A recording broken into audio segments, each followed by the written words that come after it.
Nah, jadi wajib ya kita bersihkan hati kita itu dengan rundap.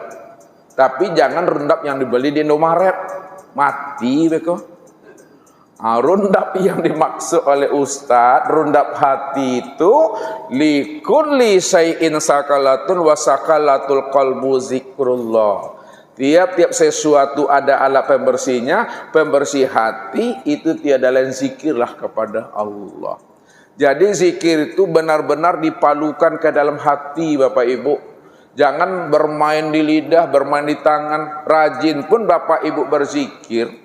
Saking rajinnya pendek lidah Bapak Ibu, namun tidak berilmu kita dan berzikir, ya, karena minyak ange, tapan cuy minyak ange ketika mengoreng ikan yang kerupuk, beku keluar aja angku-angku, cuma 5, 7, 10 aja keluar itu.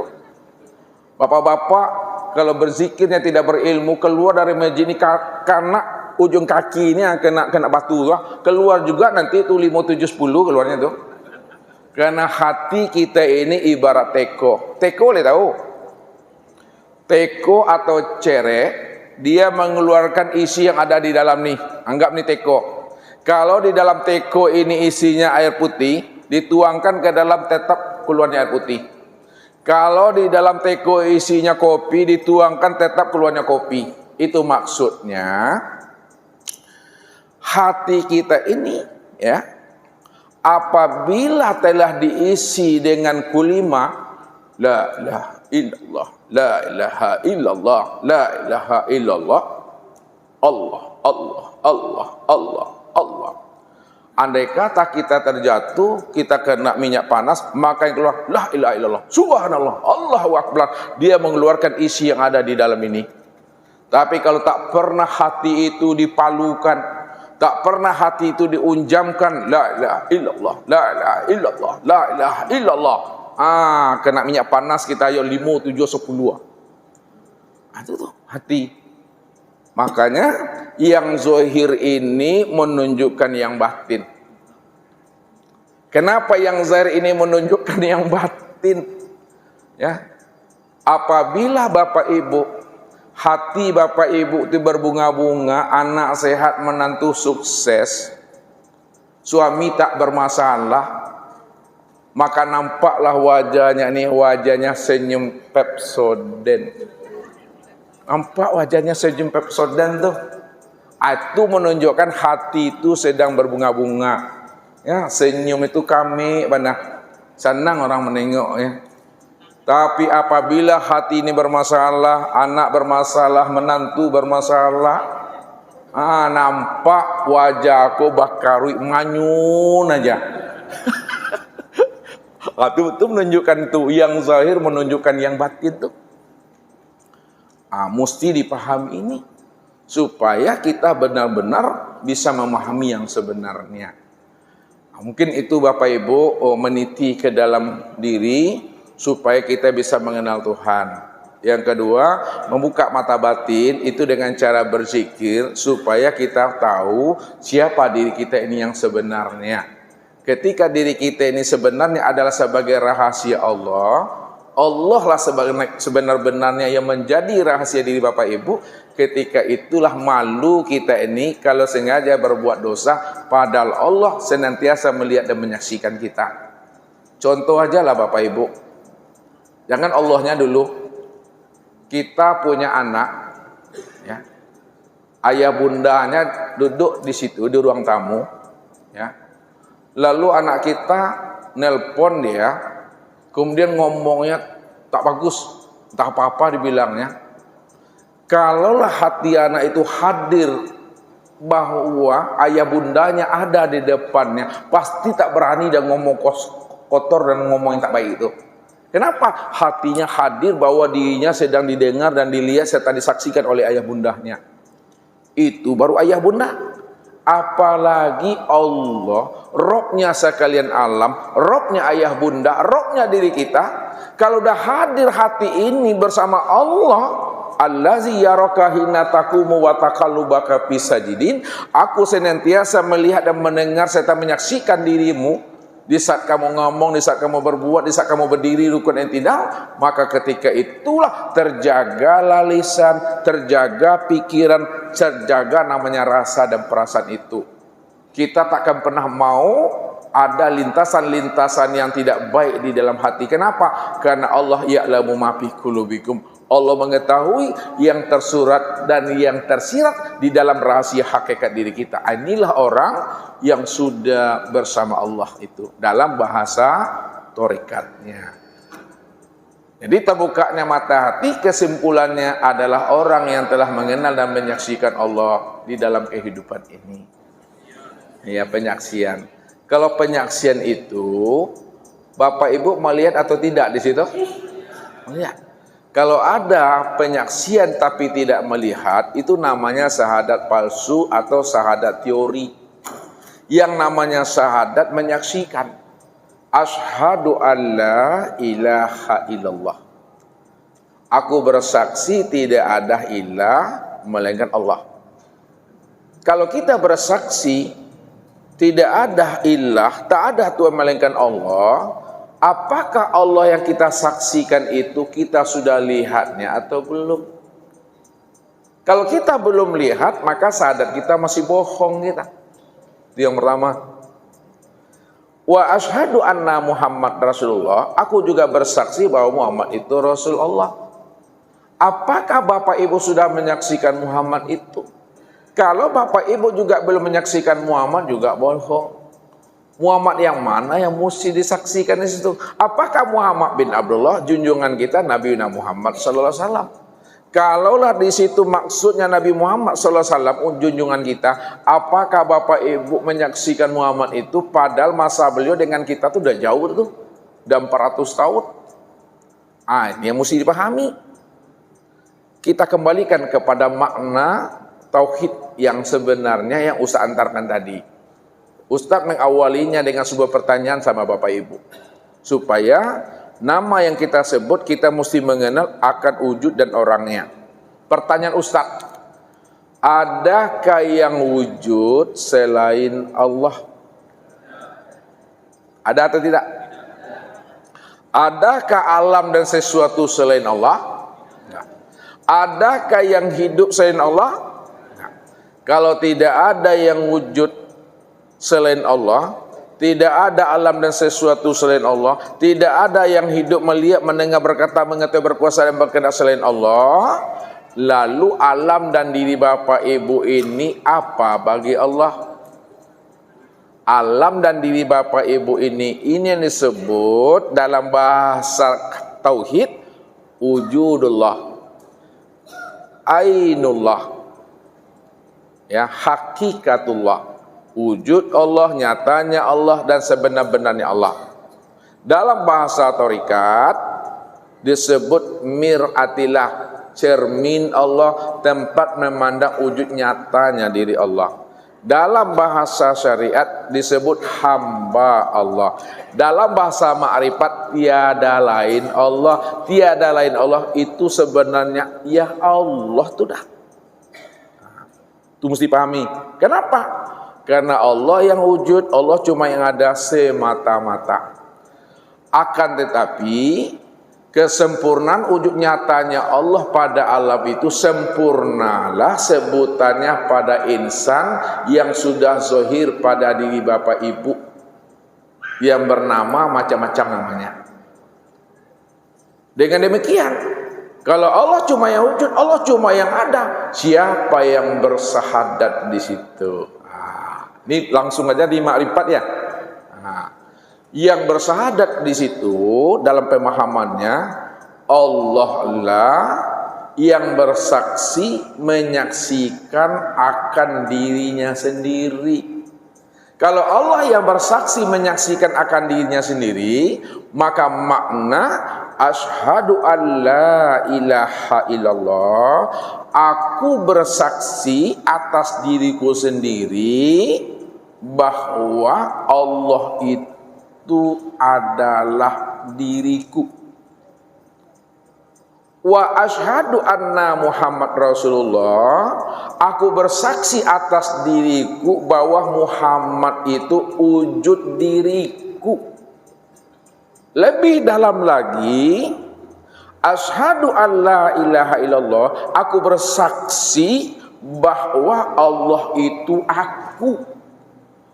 Wa asyhadu anna Muhammad Rasulullah, aku bersaksi bahwa Muhammad itu adalah wujud aku. Akulah itu. Diriku bernama Allah, wujud diriku bernama Muhammad. Makanya disimpulkan Allah itu diriku, Muhammad itu wujud aku, Adam itu rupaku, insan itu rahasiaku. Aku yang menanggungnya tuh. Disitulah kita sudah menyaksikan Allah dan Muhammad nyata senyata-nyatanya pada diri. Allahu ruhun wa Muhammadun jasadun.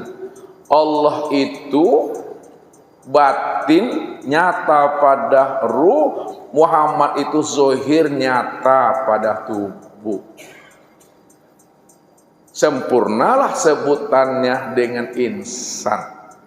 Ketika Bapak Ibu sudah mengenal dan menyaksikan Allah dan Muhammad pada diri, maka itulah yang dikatakan diri Bapak Ibu adalah diri yang telah berkulimah. Apa kata Nabi? Siapa diri yang telah berkulimah? Man kana akhirul kalamihi la ilaha illallah dakhalal jannah.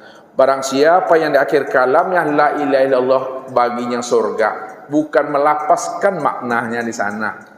Barang siapa yang di akhir kalamnya dia telah menyaksikan Allah pada diri, itulah yang dimaksud akhir kalam.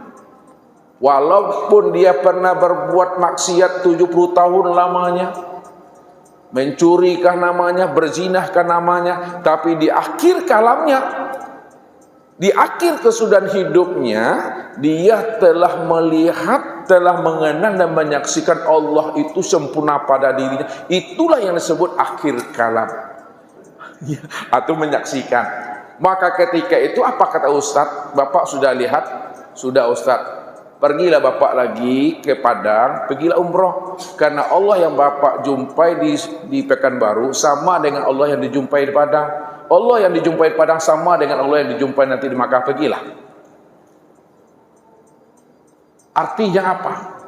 Allah yang Bapak Ibu jumpai di waktu hidup di dunia dengan Allah yang Bapak Ibu jumpai nanti di barzah, dan Allah yang Bapak Ibu jumpai nanti di akhirat itu adalah sama. Maksudnya apa? Adalah diri sendiri, namun diri sendiri bukanlah kenyataan diri kita. Akan tetapi nyatanya wujud diri Allah itu yang sebenar-benarnya. Itu ya diri yang bersyahadat tuh. Jadi orang yang telah mengenal Allah dan Muhammad pada diri disebutlah insan kamil mukamil. Jadi insan kamil mukamil itu bukan kita, Allah tuh. Ini yang Allah katakan. Al-insanu nafsi wa ana nafsuhu. Insan itu diriku dan akulah sebenar-benarnya diri insan itu. Makanya Ustaz bilang, berhentilah jadi orang. Jangan ngaku-ngaku jo insan itu kita. Insan itu aku, kata Allah. Itu kata siapa tuh? Kata Allah tuh, hadis qudsi itu. Al-insanu siri wa ana siruhu. Insan itu rahasiaku, akulah sebenarnya rahasia insan itu. Al-insanu siri wa siri sifati wa sifati la ghairi. Insan itu rahasiaku, rahasiaku itu sifatku, sifatku itu tiadalah aku. Wallahu nafsiyun wa ana nafsu wujudahu. Allah itu akulah sebenar-benarnya wujud Allah itu yang bernama Muhammad rupa insan. Ini dia orangnya. Nah, yang terakhir kita kupas Muhammad. Nah, mana Muhammad Bapak Ibu? Muhammad itu mesti dipahami zohir dan batin. Ada Muhammad yang hakiki, ada Muhammad yang majazi. Muhammad yang hakiki itu maksudnya Nur Muhammad. Siapa Nur Muhammad? Nur Muhammad inilah kezohiran Allah. Muhammad inilah wujud Allah. Muhammad inilah kenyataan Allah. Sekarang Nur Muhammad itu benar-benar sudah nyata pada sekalian alam. Nah, lihat nih. Nur Muhammad tempat memandang nyatanya wujud diri Allah itu sudah nyata pada sekalian alam. Sekalian alam yang ada ini itu yang disebut namanya Nur Muhammad, atau disebut Muhammad tempat memandang nyatanya akan wujud diri Allah itu. Oleh karena itu Bapak Ibu jangan dicari-cari juga Nur Muhammad itu lagi. Nur Muhammad itu mudah dilihat, mudah disaksikan, dia telah nyata dan zahir. Sekalian yang ada ini adalah Nur Muhammad. Jadi mudah mencari Nur Muhammad. Yang payah tuh Pak mencari Nur Laili, Nur Hayati. Itu yang payah tuh. Kalau ingin menemuinya, temui ayah bundanya. Sekarang Nur Muhammad yang sudah nyata pada sekalian alam, sempurnalah pada diri ini. Maka Muhammad secara makna majazi itu sudah bertubuh dan sudah berjasad. Sudah bertubuh, sudah berjasad. Ini dia, ini yang majazi. Akan tetapi walaupun ini majazi bertubuh dan berjasad dan berruh, nyatanya bertubuh dan berruh inilah kezohiran memandang nyatanya Nur Muhammad yang sudah sempurna dia pada insan ini. Jadi memandang Nur Muhammad itu yang disebut namanya Muhammad secara makna majazinya pandang kepada insan. Sekarang tilik lagi ke dalam. Insan tuh banyak Bapak Ibu, ada yang baik, ada yang buruk. Lalu kemana tempat kita memandang insan itu? Memandang insan itu sebagai Muhammad, pandanglah kepada insan yang soleh. Di atas yang soleh masih ada insannya lagi, disebut namanya al-ulama warasatul anbiya. Di atas al-ulama warasatul anbiya itu disebut namanya auliyaillah. Di atas auliyaillah disebut namanya para nabi. Para nabi itu 124.000. Di atas para nabi memandangnya itu kepada para rasul. Rasul 315. Di atas rasul 315 pandanglah kepada yang 25. Di atas yang 25 pandang kepada yang 5. Di atas yang 5 pandang kepada yang 1. Yang 1 itulah baginda Rasul Nabiuna Muhammad sallallahu alaihi wasallam. Rupanya Nur Muhammad itu memandang sempurnanya, pandanglah kepada junjungan kita Nabiuna Muhammad sallallahu alaihi wasallam. Di situ sempurnanya. Lalu bagaimana dengan Bapak Ibu?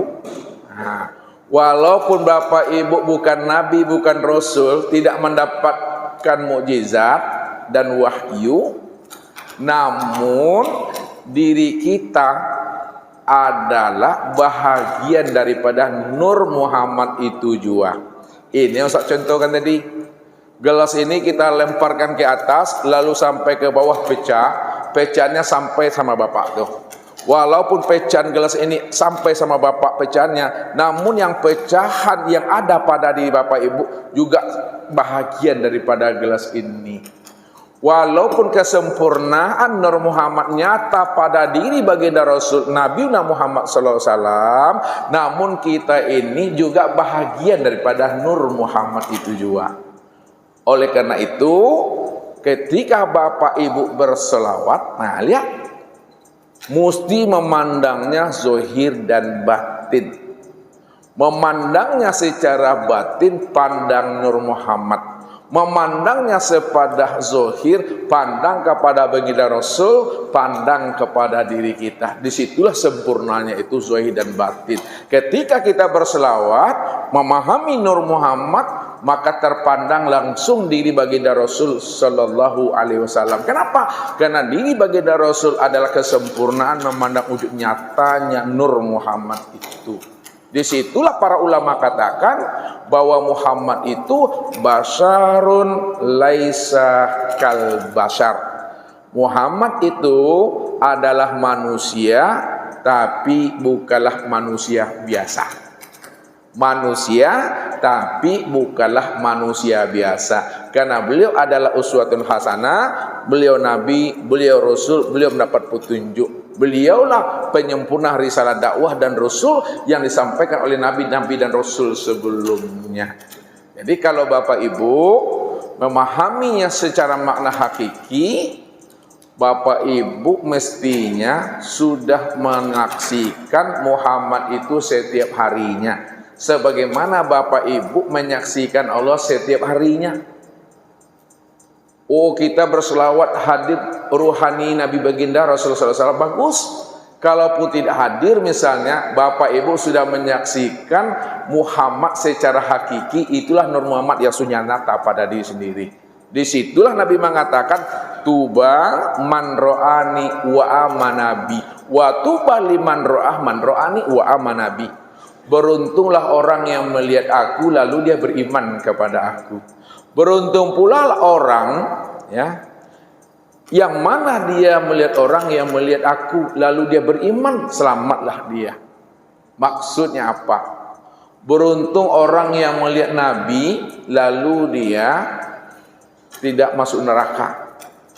Kalau kita pikir secara rasio, kalau kita berpandangan itu adalah Nabi Muhammad, Abu Jahal, Abu Lahab, Abu kecuali Abu Gosok, itu setiap hari dia melihat Nabi Muhammad tuh.